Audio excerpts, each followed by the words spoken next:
Hey, it's Mark Ferguson with InvestFourMore. I'm back outside the skate park basement house. This house had a skate park in the basement and still has kind of a BMX track skate park in the backyard, and we are working on remodeling it, and we have some big changes in this video we want to show you. So this is a house we bought from the MLS.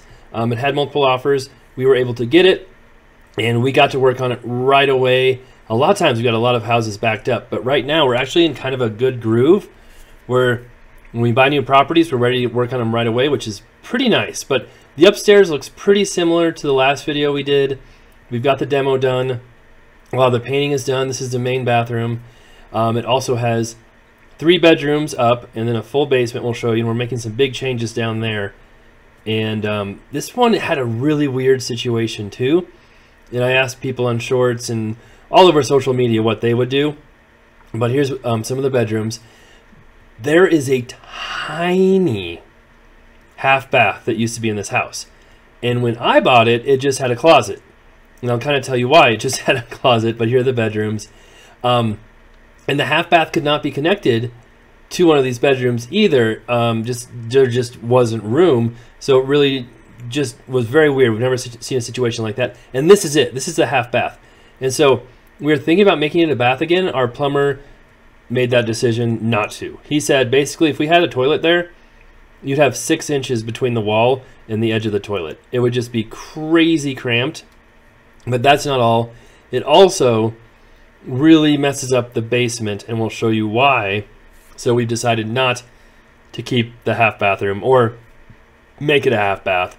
We're just going to leave it a closet. Here's where the kitchen will be. We'll have counters, cabinets in there soon. The backyard still looks pretty similar as well. We'll get that cleaned up here starting soon too. And then down to the basement where we'll see the big changes. Of course, we'll have a before video linked below where you can see what this place looked like. It still had furniture, lots of stuff in it, and the skate park, of course. And it was, I called it a creepy and weird basement because it seemed like it had not been used in decades. It was weird. It was like the upstairs had been lived in, and it was like the basement just was left with cobwebs and dirt and dust for 20 years. And we don't know if whoever had this skate park, something happened to them, or the people just didn't go down there. It was just kind of weird. But there are pictures, posters all over, all kinds of stuff. And here is our new layout. So before this was just one big open room. This is just going to be kind of an office right here. And then over here on the right is going to be another bedroom. And we've got the closet, and it is a pretty good size too. Nikki and I, my project manager, are both surprised at how big it is. It's probably 14 by 15 or 16. So good size bedroom. And that should really make the basement more functional because you already have a family room. And I'm thinking most people are probably going to want a bedroom or an office and not a skate park. I know some people were actually mad at me for taking out the skate park, but sorry, it is gone. And here's what I was talking about with the bathroom. Here's this bathroom, and we're going to put a shower in here too. I think we can make that work. It's got a lot of reconfiguring to do. But this drain situation is right below that other weird half bath.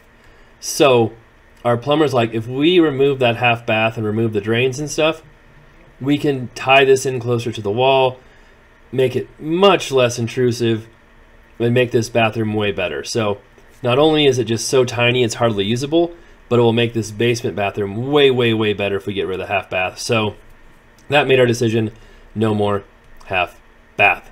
So making progress in the house, getting closer. And of course, we'll have more updates on it as we finish up and get it all the way done. And I did see there's still one part of the skate park left here, and that's the old lockers. Those are some school lockers that were used to, fill gaps under the concrete along with logs, cinder blocks, all kinds of other stuff. So those are out. I'm sure they'll be thrown away soon. And like I said, we'll have lots of updates in this house as we make more progress. And we'll have updates on the new flip we just bought last week. We'll start doing demo on it soon. I maybe just got another flip under contract. We'll see. It was an auction deal, and it hasn't been officially approved yet, but I'm hoping we can get that one. It's a very interesting property. And I got 2 commercial properties under contract as well. So we're going to have a lot of different stuff going on along with our flips. We have the laundromats, the liquor store, my brokerage. So it'll be a busy spring and summer, that's for sure. So stick around. Be back with much more coming up soon.